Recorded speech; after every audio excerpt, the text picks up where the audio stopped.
Welcome to the Cannacurio podcast, powered by Cannabiz Media. I'm Amanda Guerrero, joined by my lovely co-host, Ed Keating. Ed, say hello. Hey there. Hey, Ed.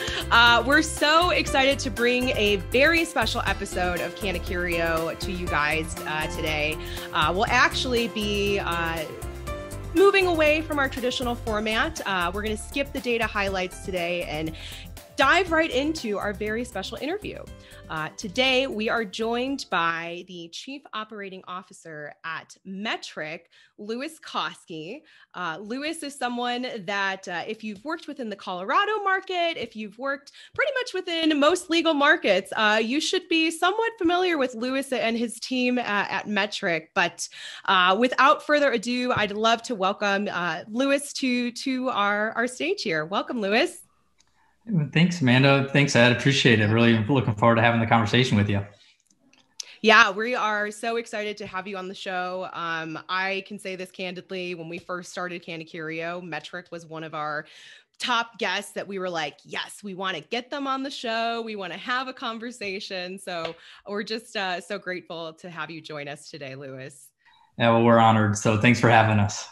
Of course.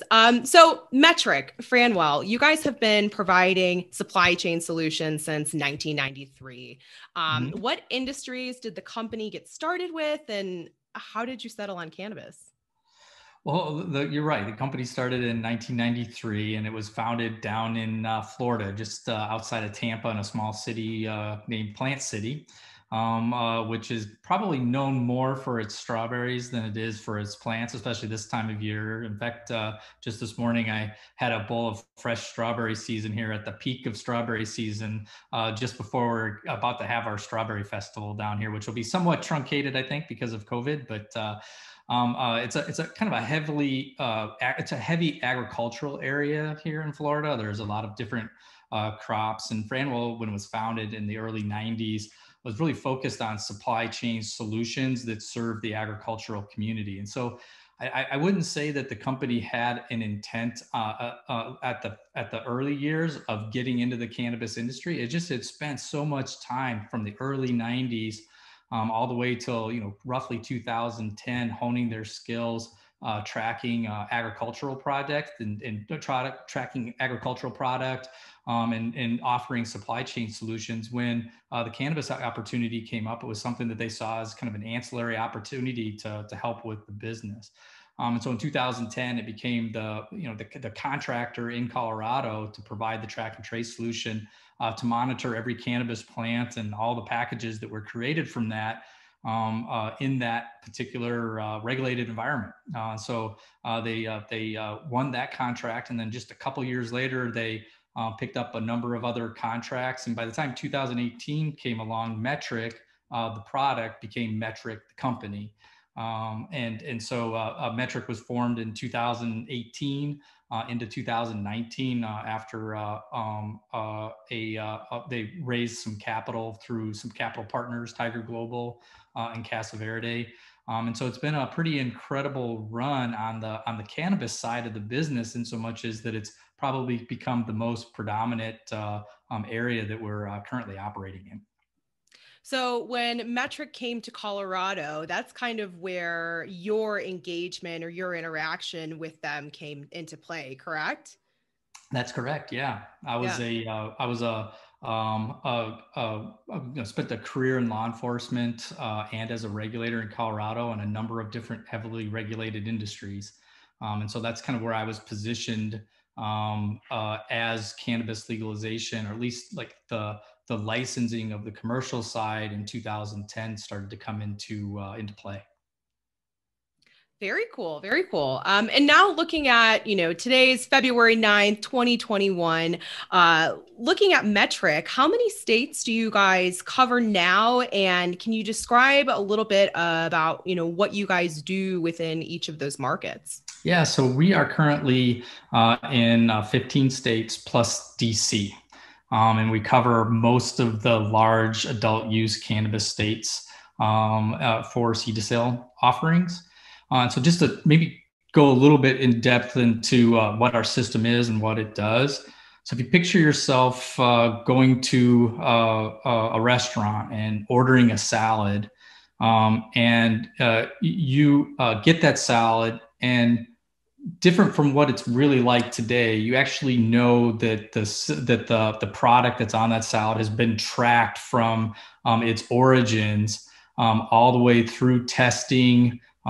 It's been monitored while it was transported to make sure that that was done correctly and on time, and it was received by people at the managers at the restaurant who accepted that product, knowing that it had gone through all of these processes. And I don't know about you, but I still get a little nervous eating lettuce, because it's not uncommon for there to be a number of different recalls, and because they don't really know where the product origins are, it's always hard to do the like a more surgical recall of the product. So our system has really kind of helped to do a number of different things, but not the least of which is create a lot of confidence in the regulated framework, knowing that the product had gone through certain milestones on its way to becoming a consumer product that someone was going to consume, right? So our system is really good at being able to help track that and give people a sense of confidence when the product makes it out to the consumer. So the way the system works is we're kind of think of a really sophisticated, centralized database that licensees in the regulated community report all of their product into, not just the product itself, but when it where it originated from, how long it was in a vegetative state, how long it was in a flowering state, when it was harvested, when it was tested. All those things are captured when the licensees report that information into the system, all the way until it becomes a product that is ready for a consumer to purchase. So between the call sign for what we do is what seed to sale tracking. In between seed to sale tracking, we collect upwards of 370 different unique events in the supply chain that then the state agency has complete visibility into, so that they can monitor for compliance. They can do targeted recalls if there's something wrong with the product that could affect public health or compliance issues. And it gives them a clear view into what's happening into the industry, so that they can monitor and regulate efficiently. So licensees have efficient ways to be able to report into the state, and the state has efficient ways to be able to pull it out. So over the last few years, we've become the most trusted and experienced track and trace system in the world, and we're looking forward to what the future brings on that. There's 16 states and, or I'm sorry, 15 states in DC. To kind of put that into perspective, there's over 150,000 users in the system, and there's thousands of different businesses that report into the system on a daily basis. Wow. So one of the things that I learned in reviewing Metrc was that your system has handled over 1 billion events tracked in Metrc, which is just remarkable. And I'm curious, how do state policies impact that? Like, and how much do you, Metrc, impact that? Because I would imagine when a state brings you on board, one of the reasons they chose you is this is not your first rodeo. It's going to be your 17th is going to be the next one. So, how does that interplay work between what the regulators are looking for and what you already bring to the table, having done this successfully many times?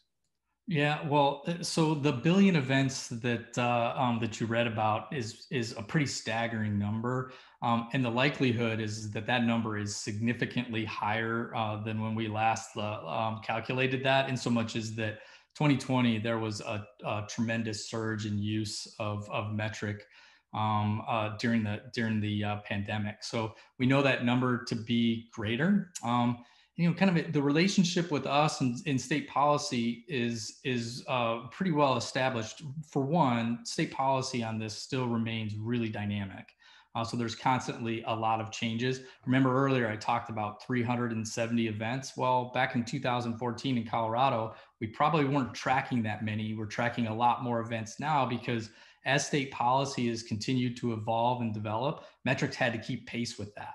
And so those 370 events have kind of increased over time as states have added delivery services or on-site consumption or various other things that are unique to the jurisdictions. We've continued to add all that into the functionality of our system. And the great news on that is we continue to work with new states, whether it's a really big state like California or a smaller program like we have in Louisiana. The size of the program really doesn't matter as much because we're able to leverage all of those experiences and all of the additional functionality that we put in the system to help new states get off the ground and up and running on their product accountability system, in a relatively short period of time. In fact, we've done it in as early as, or as quickly as 2 months, where we were ready to go, for example, in Maine, and then a couple of years previous to that, we were able to do that in Nevada. So we come from the perspective that policy is going to remain dynamic on this. We have to keep up with that policy, with new functionality into the system. And even though that's sometimes a challenge to do based on the timeframes that legislatures give you, we know that at some point in the future, that could become a best practice that will really help another program that's adopting more permissive cannabis policy down the line. I would say that any of those regulations changing are really merely business rules that you have to figure out how to, wind their way in or beat their way into the system so that it works out. Because as we've seen, if it happens in one state, somebody else is likely to adopt, these rules and regulations, or the next state might. So speaking of states, over the last couple of years, one of the states that we've tracked a lot and our customers have is Oklahoma. They've generated so many licenses. And I know that they're one of the new upcoming states that you're going to be bringing on. I'm just curious sort of, what that process is like of bringing on, whether it be Oklahoma or any state, like how does that process work? And what is it like for the regulator as well as the license holders who have to interact with the new system? So I mentioned a couple times that we're in 16 different jurisdictions. So we've got a lot of reps in implementing our system, and we bring with it all of these areas of functionality that we've developed over the time. So it's really more about, when we first get in, really taking a deep dive and continuing to understand more fully the public policy that's in place that will have an impact on what functionality is going to be necessary in the system. So we spend a lot of time understanding what that is, and also too how agencies are interpreting a lot of the content that's both in the law and in the regulations. And by doing that, we're able to really understand what functionality is existing and off the shelf for Metrc that we can get configured relatively rapidly. And then if there's any new development needs that they need. So really working closely with the regulator and make sure that we take advantage of everything that's in the system and identifying areas where it might take a little bit more work to fully customize it to the state's needs. So that's kind of on the state side of things. So we work very closely with them to get all that done. On the other side of it too, we're kind of known for our technology, but we're also known for having some really incredible teams. And one area that we really developed and kind of honed over the years is that initial socialization and training in the system to get companies on-ramped, sometimes from an unregulated environment into a regulated environment, or from a cold start into a heavily regulated environment, get them into that system as seamlessly as possible. And we do that in a number of different ways. We're almost always doing roadshows that were in person, now done via webinar during the COVID pandemic. But we do a number of roadshows kind of to demystify what it's going to be like to report into this system, some of the advantages of using the system, the openness of our API, and the ability to continue to use the systems you have. A lot of work is done to just kind of take the edge off and really demystify the system for licensees that are going to be using it. And then on top of that, we do some initial training with licensees that they're required to take so that they can get credentialed and start using the system once the state's ready for them to be licensed and start participating in the regulated environment. Louis, is there much difference if you roll it out into a state that, let's say, is maybe limited license, where there's only, a few handfuls of license holders versus others? Or is it just, it's a set of rules and it's something that a lot of the similarities from implementation are going to be the same, whether it's for 1 or 1,000 people? Just by virtue of having more licensees on board creates the need for us to do more work in terms of training and credentialing and making sure that we have enough of those services available for a larger licensee base versus a smaller licensee base. But when it comes down to it, that's a kind of an area of public policy we just haven't gotten all that involved in because it doesn't relate directly to the seed to sale side of things. Now, we do know that when it comes to limited licenses, there's advantages to that. Sometimes it's a little easier writ large, not just seed to sale tracking for regulators to get that type of regulated environment off the ground and operational, just because of the limited numbers. But we've also seen some disadvantages there too, where a lot of times those licenses become so competitive that there's also oftentimes litigation that follows licensing decisions. And also too, we've noticed that, that ends up being a lot of the bigger companies, right? And so that limits then small businesses. And I'm sure you all are aware with all the work that you've been doing in the cannabis industry that social equity, inclusion of minority communities in the industry is a top priority for almost everybody that's involved in the system. And so limited licenses can have an impact on that. Conversely, when you open up licenses, then you ended up with a large number of licenses, and it can add a little bit more time to getting things off the ground and implemented. It could also make it a little bit more challenging for regulators to have to monitor that many licenses. But like I said, too, in comparison to limited licensing jurisdictions, it seems to open up a number of other opportunities for small businesses to participate in the licensed community. So, sort of digging into the special situations, I noticed that I think there's one hemp implementation you have in Colorado. I wonder, do you see any more coming in the hemp side? And also international, do other countries want to replicate this, or do you think what you have is sort of uniquely for the U.S. regulatory system? Yeah, so first I'll kind of address the hemp piece of that. We do see a lot of potential for a track and trace implementation in the hemp industry, and we probably will see more of that coming down the line. I think, part of the reason we believe that is that to most people, hemp and cannabis are somewhat indistinguishable from one another when you see them together. So if you move hemp, especially if there's going to be any form of interstate commerce really solidifying, which I think to a large extent already exists, there will be, I think, incentive for hemp regulators and hemp industry to take a second look at being able to use the verification and the credibility and the confidence that comes from tracking agricultural products and finished consumer products, and a little bit more confidence in being able to move that in interstate or between states, and give law enforcement a view inside of the regulated market. So on the hemp side of things, we certainly see some opportunities. Whether or not it's going to be exactly analogous to cannabis or not, we don't know that for sure, but we think that there'll be some developments in that over the coming years.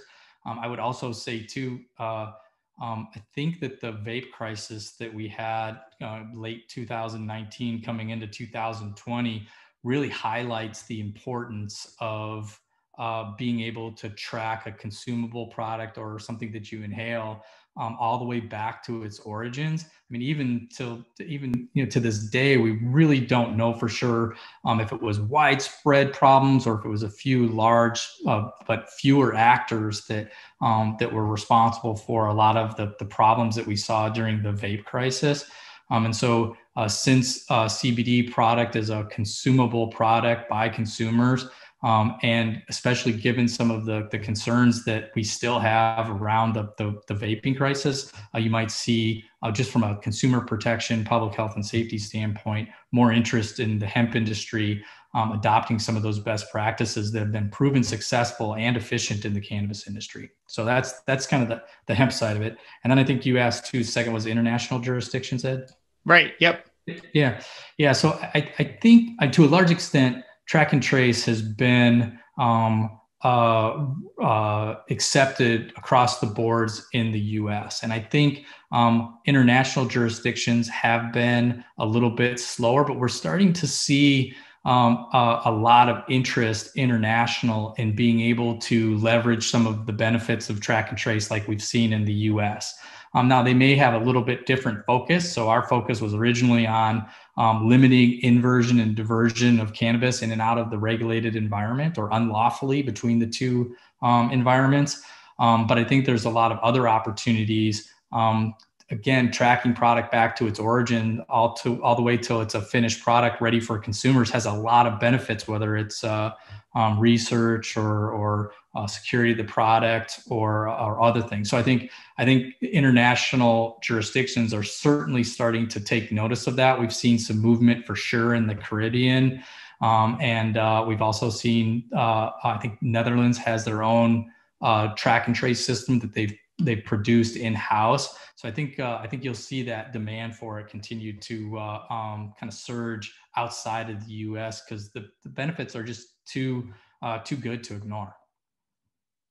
And do you see any like potential partnerships or like countries that you guys are potentially looking to work with in the future in terms of identifying and adopting a track and trace system? Yeah, I mean, so like I mentioned earlier, we're seeing some movement down in the Caribbean. I think we've been doing quite a bit of outreach on our own too, out to a number of jurisdictions outside of the U.S. So I think as that continues to develop and it gets a little bit more firm, we'll know for sure when we start to see countries putting out proposals or bids to procure the system. But like I said, it seems really clear to us that. And to a lot of other people too, that the benefits of the track and trace system are just so positive that they could get a lot of benefit from being able to adopt those types of systems. So, and Lewis, you've sort of touched on this a bit. It seems that the states can get a lot out of a system like this. You gave a couple of examples of helping with recalls, compliance. I also heard one of the states talk about they like the benefit of having this as a way of, they think, managing the black market. Is that a common use case or benefit that states cite when they're like, yeah, we need to get this in place, help us do it quickly? Yeah, I think probably one of the best ways is kind of discuss a little bit of how seed to sale has evolved over time. So I remember when we were first implementing seed to sale in Colorado, and I was still in office as the director of the Marijuana Enforcement Division. Prominent in our thinking was creating a credible regulated framework on paper and in practice. And the reason for that was the federal government was kind of out there with a little bit of guidance through the Cole memo that said, hey, if you meet this criteria, we won't make you an enforcement priority. So we were really taking our role seriously. And a lot of that, the criteria that was in the Cole memo was related to diversion of cannabis out of the regulated environment into the criminal market or the unregulated environment. So we took that responsibility very seriously. And so I would say that the initial focus, and I think as new states come on board, they're also still focused on that as a top priority.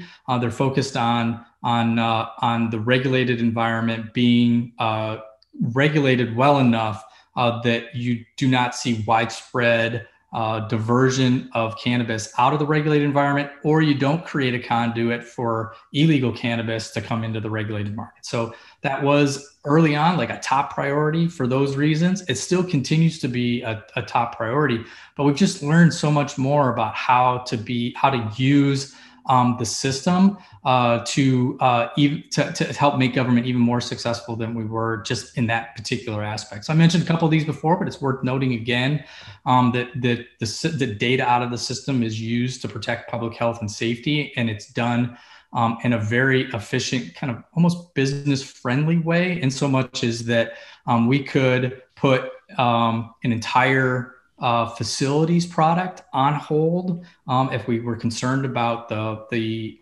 compliance or something that was going on there that could really offend criminal justice or be like a criminal offense, or if it was something that was really violating the regulations, we could do that. But also we could narrow down a recall or putting product on hold to a very narrow portion of product that was within a facility's inventory levels. So there's a lot of flexibility that the system gives government when it comes to protecting public health and safety. Broad recalls on product, everything that's in the supply chain prior to point of sale can be put on hold if necessary, and also like one batch of product could also be put on hold. Very, very helpful to be that granular, not just for the regulator, but it also helps businesses as well. Kind of going back to the vape crisis, if we would have had something like that systemically in the vaping industry, we probably would have been able to narrow down the offenders much quicker and prevent that widespread damage to that portion of the industry. So no, absolutely. I'm sorry, go ahead, Ed. No, I was going to say absolutely. The point I wanted to make that came to me as you were speaking was the other benefit about managing the black market is they pay no taxes, and the states certainly want to get that revenue back to them. So it makes a lot of sense, as just a public policy benefit, I think, that comes back to these states. Yeah, and there's a lot of states that use the data that's in Metrc for that purpose. You can take a licensee's or a business's tax returns and what they report to the state and how they pay taxes. You can overlay that with some of or a lot of the data that's in the Metrc system as a way of being able to verify that what they had on hand was actually reported accurately. And we see that in a lot of different ways, not just taxes, but there's a lot of opportunity there for government to be able to use the data that's in the system to inform policy going forward. So we've talked a lot about some of the benefits that states can have when working with Metrc, working with your team, Louis. But I'm curious, like, what kind of challenges do you guys face when implementing, your product and educating these markets, especially when some of these license holders don't even know the importance of seed to sale or aren't coming from that sector? Yeah, well, I think we have a little bit different perspective than most people do. I mean, Metrc was designed to address challenges that government was going to face regulating cannabis, right? So we were focused as a company, we were focused on being able to help government be successful with regulating it. And there's a lot of challenges to that. So make no mistake about it. I mean, the government agencies that we partner with, they're doing an amazing job. In fact, I've been really impressed with, especially after leaving Colorado and working with some other states as a consultant and then coming to Metrc, been really impressed with how dedicated the regulators are to leveraging tools like Metrc to be successful in monitoring licensees for compliance. So we look at the challenges as part of our role in this and being able to address some of those. So given our position in the industry, we look for challenges and we look at them as opportunities to continue and evolve the system. I mentioned it before. We've tackled some pretty challenging public policy changes that have kind of changed our way of thinking, at least from originally on how track and trace could be best used, and then be able to expand it beyond that wholesale tier into delivery and more robust testing and a number of different things. So we have a really strong history of being able to keep up with those. So I think, again, we look at challenges a little differently, and we've kind of carved a niche for ourselves in the industry by kind of taking those challenges and those challenges on as opportunities and really evolving the system. So one area that I wanted to find out more about it, and it's one that I've studied a lot, is looking at the ecosystem of all the companies that connect to Metrc. I think by my count, there's over 300 now, and they run the gamut. Their seed to sale, their point of sale, their grow software, delivery, et cetera. So I'm curious from Metrc's side of things, what kind of training and support do they need, and how do you work with them, because they're obviously an important part of what makes you successful, I would think. Yeah, well, you're absolutely correct. They are very important to the entirety of the ecosystem, and just like to kind of set the stage here. In every state that we operate in, we offer an open API for other systems that licensees use to integrate into Metrc, so that they can send data into Metrc and pull data out of Metrc and keep things reconciled between the two. This is the centralized system, which is Metrc, is what the regulator looks into to monitor and to audit and to investigate. Licensees can actually, in many ways, be able to use some of the third-party integrators that you mentioned, Ed, and not have to do dual entry into Metrc, and they can do it through an API or also CSV upload. So just kind of, that's how those businesses that you mentioned interact with Metrc. It's through the API. Originally, again, kind of going back and discussing a little bit some of my experience around the API. Originally, it was just to eliminate dual entry between a point of sale system or another like ERP type system. Dual entry in those systems and in Metrc. We were really concerned, I remember as a regulator at the time, that type of dual entry would lead to less accurate data in the system that we were reviewing. So the API has really been able to help that. And we started with, probably a half a dozen or a dozen different integrators back then. And you're right, there's literally hundreds of different companies that integrate through the API with Metrc. And over time, the needs have certainly gotten to be more than just eliminating dual entry for the licensees. They're trying to create a number of different efficiencies for their customers. And we have a lot of opportunities to kind of share in each other's success by continuing to expand and evolve the API program. To that end, most of 2020 and coming now into 2021, we've done a lot of outreach with the third-party integrator community. Initially, it was because we had the intention of implementing rate limiting through the API. And I'll talk a little bit more about that. But in talking with the third-party integrator community, we learned a lot more about other things that they have an interest in us continuing to expand and evolve that as maybe even a separate product for the company. So real quick on rate limiting.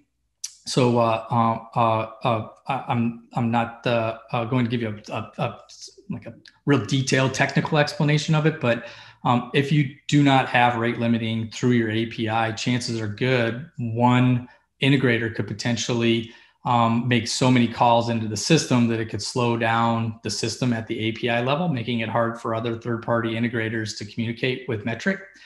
So during 2020, we implemented 2 phases of a 3-phase rate limiting project where we started limiting the number of calls that the third-party integrators could make into the system. And it's had a real positive impact on the performance of the API level of our system, and ultimately the performance at the user interface where licensees use it.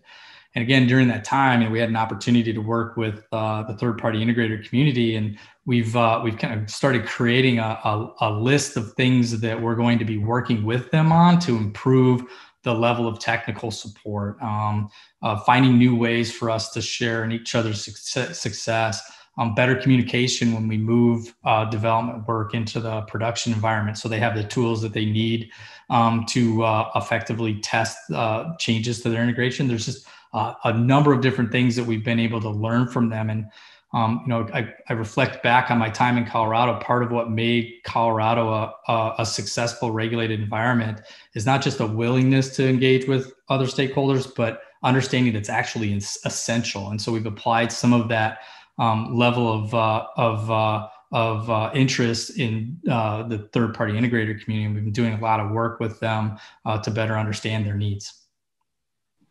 Well, thank you so much for that really detailed insight into the relationships. I know that's something that Ed and I have looked into, primarily Ed. I'll give him the credit there, but especially when looking at the software stack and, you know, which groups fit in with Metrc, we have been able to observe that over the last few years. Now, looking into the future here, we've got a lot of activity coming in for new markets within the cannabis space. Hemp license is growing. What's next for Metrc, and what do we have to look forward from you guys? Yeah, well, you know, I think 2020 was a really good year for the industry, in so much as that it was deemed essential during the pandemic. One of the side effects to that was, though, that as state legislatures were kind of grappling with some of the challenges of the COVID pandemic, cannabis legalization fell off the policymaking agenda, right? And so now this year, post-election, we know who the new administration is. They're in place. They're during the same election cycle, 5 new states adopted more permissive cannabis policy and expanded or created new markets for cannabis legalization. We're already seeing a lot of activity in other states in their legislatures looking to adopt legalization policy. Just yesterday, I think I heard something about Wisconsin and the Wisconsin governor making that a top priority. So we're going to still, it's not just going to be the 5 states that resolve some of it during the election cycle. There's going to be more work that's done at the legislature. So 2021 going into 2022 promises to be, you know, I think a couple of years of expansion. And then also too, you know, there's some potential for some incremental change at the federal level too over the next couple of years. So I guess all that is to say, we expect more jurisdictions to come online with legalization frameworks.